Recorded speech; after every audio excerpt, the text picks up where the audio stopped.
શ્રી ગુસાઈજીના સેવક કૃષ્ણ ભટ્ટરાયની વાર્તામાં પ્રસંગ આવે છે ને કે જ્યારે જ્યારે સેવામાં આવશ્યકતા હોય ત્યારે ત્યારે શ્રી ગુસાઈજી ઉજ્જૈનથી કૃષ્ણ ભટ્ટને બોલાવે. સેવા બહુ સુંદર કરે પણ ક્યારે શ્રીનાથજીના ચરણસ્પર્શ ના કરે. એકવાર શ્રીનાથજીએ શ્રી ગુસાઈજીને ફરિયાદ કરી કે આપનો સેવક મારી સેવા તો બહુ સુંદર કરે છે, ચરણસ્પર્શ નથી કરતો. શ્રી ગુસાઈજીએ કૃષ્ણ ભટ્ટને પૂછ્યું, તમે ચરણસ્પર્શ કેમ નથી કરતા? કૃપાનાથ, આપ જ આજ્ઞા કરો છો કે ઠાકોરજીની સેવા ઠાકોરજીના સુખ માટે થાય. હું ચરણસ્પર્શ કરું એમાં તો મારું સુખ થયું, પ્રભુનું શું સુખ છે? ત્યારે શ્રીનાથજીએ આજ્ઞા કરી કે મને પ્રસન્નતા થાય તો તું મારા ચરણસ્પર્શ કરે કે નહીં? પ્રભુ, આપને સુખ મળતું હોય તો એક વાર નહીં 100 વાર ચરણસ્પર્શ કરું. તો કે કરી લે મારા ચરણસ્પર્શ. તો કે એમ નહીં પ્રભુ, આપે જો ચરણસ્પર્શ દેવા હોય તો આપ સ્વયં કરાવો. ત્યારે શ્રીનાથજીએ પોતાના બંને ચરણ લાંબા કરીને કૃષ્ણ ભટ્ટને ચરણસ્પર્શ કરાવ્યા છે. આનું નામ છે કૃપા. જીવ જ્યારે ભગવત સુખનો વિચાર કરે ત્યારે ઠાકોરજી પોતે પણ જીવનું સુખ વિચારે છે. એટલે ઠાકોરજીના ચરણસ્પર્શ કરવા માટે જે તરંગો ઉછળવા લાગી કે છે કાલિંદીજી તીર્થ રૂપા યમુના. એટલા માટે તમે જુઓ અહીંયા મથુરામાં પડે તીર્થ સ્વરૂપે બિરાજ. સમગ્ર બ્રજ મંડળમાં જે આધિ દૈવિક સ્વરૂપે પુષ્ટિ માર્ગમાં ભાવાત્મક સ્વરૂપ से यमुनाजी બિરાજતા હોય તો ગોકુળ ઠકરાણી ઘાટ પર જ્યાં શ્રી મહાપ્રભુજીને યમુનાજીએ પ્રત્યક્ષ પ્રગટ થઈને દર્શન આપ્યા છે.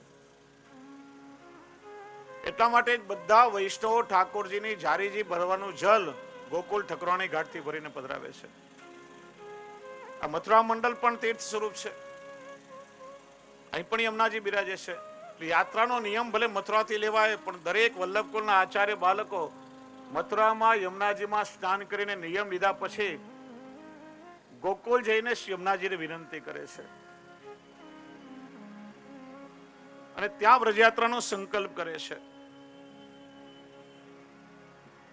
બાકી યમુનાજી બધે છે. યમુનાજીનું ઉદ્ગમ સ્થાન યમનોત્રી છે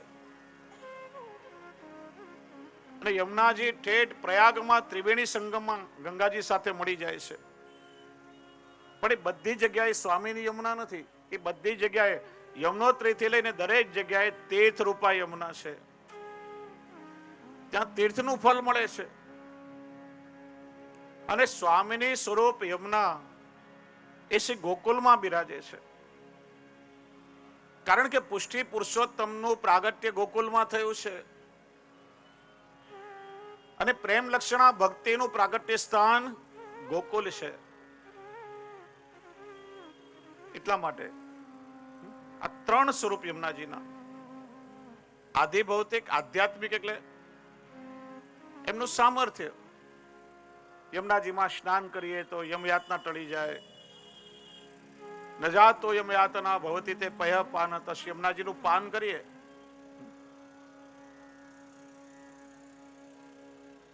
અને માણસને સૌથી વધારે ભય યમરાજાનો લાગે.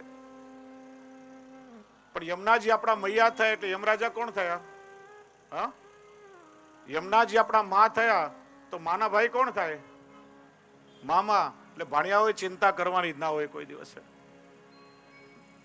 શ્રી મહાપ્રભુજી બાંહેધરી આપે છે, ન જાતો યમયાતના ભવતી તે પય પાનત. યમુનાજીનું પાન કરવાથી યમયાતના ટળી જાય. એમ અનંત ગુણભૂષિતે શિવ વિરંચી દેવ વસ્તુતે. એવા શ્રી યમુનાજીમાં અનંત ગુણો બિરાજે છે. અને જે મુકુટ કાશીના સ્વરૂપમાં આપણે શિંગારના દર્શન કરીએ છીએ તો બ્રજ લીલાનો બહુ સુંદર પ્રસંગ છે. એકવાર સ્વામીજીએ ઠાકોરજીની વિનંતી કરી, કૃપાનાથ, નિત્ય લીલામાં દરરોજ હું માન ધારણ કરું છું અને આપ મારું માન છોડાવો છો. તેમાં નવાઈ શું? તમારો બૈરાવનો સ્ત્રીનો સ્વભાવ વારે ઘડીએ રીસાઈ જવાનો. અમારે તો મનાવવા જ પડે ને. જુઓ, દાન લીલા, માન લીલા, રાસ લીલા, ગૌચારણ લીલા, માખણ ચો લીલા બધી ઠાકોરજીની નિત્ય લીલા છે. નિત્ય શબ્દને બરાબર સમજો. નિત્યના બે અર્થ થાય. નિત્ય એટલે દરરોજ આપણે કહીએ ને નિત્ય સેવા. મંગળાથી શયન સુધી જે ઠાકોરજીની આપણે સેવા પહોંચીએ જે પ્રતિદિન ઠાકોરજીની દિનચર્યા છે, નંદાલયમાં અને નિકુંજમાં જે ઠાકોરજીની દિનચર્યા એ નિત્ય લીલા છે. બીજો પ્રોટોકોલ સમજાવું, પ્રસંગો પડે ઘણું બધું સમજશું. ક્યારે પણ ઠાકોરજીને જગાડ્યા કે પોઢાડ્યા એવું ના કહેવું. ઠાકોરજીના મંગળા થયા અને પ્રભુના શયન થયા.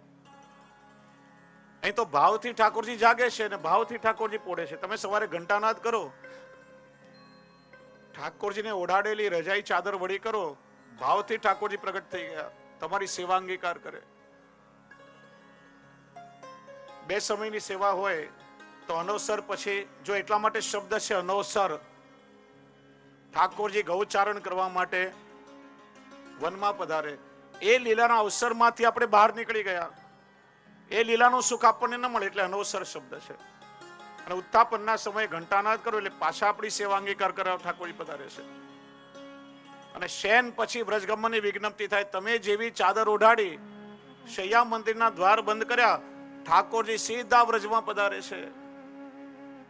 જ્યાં અનંત વ્રજ ભક્તો પોતપોતાની નિકુંજમાં વસ્ત્ર આભૂષણો તમામ લીલા સામગ્રી સિદ્ધ કરી પ્રભુની પ્રતીક્ષા કરતા હોય. અને ગોપાલદાસજી કે આખ્યાનમાં, સકલ વ્રજમાં પોઢિયા વાલો કરે વિવિધ રસદાનજી, એ લીલા મારે મન વસો એ ભક્ત માગે માનજી. એટલા માટે શયન થયા કહેવાય. પ્રભુ પોઢતા નથી, એમને નિત્ય લીલા. નિત્ય એટલે દરરોજ અને નિત્ય એટલે ઇટરનલ, શાશ્વત. તમે એવું ના કહી શકો કે 5000 વર્ષ પહેલા કૃષ્ણે લીલા કરી, આજે પણ ઠાકોરજીની લીલા નિત્ય બ્રજમાં ચાલી રહી છે. આજે પણ એ પ્રભુની લીલાનો અનુભવ શ્રી યમુનાજીને ઠાકોરજીની કૃપાથી, શ્રી વલ્લભની કૃપાથી જીવોને બ્રજમાં થાય છે. કેમ કે ઇટરનલ છે, શાશ્વત છે. એટલા માટે આપણો વૈદિક ધર્મ પણ સનાતન ધર્મ કહેવાય છે.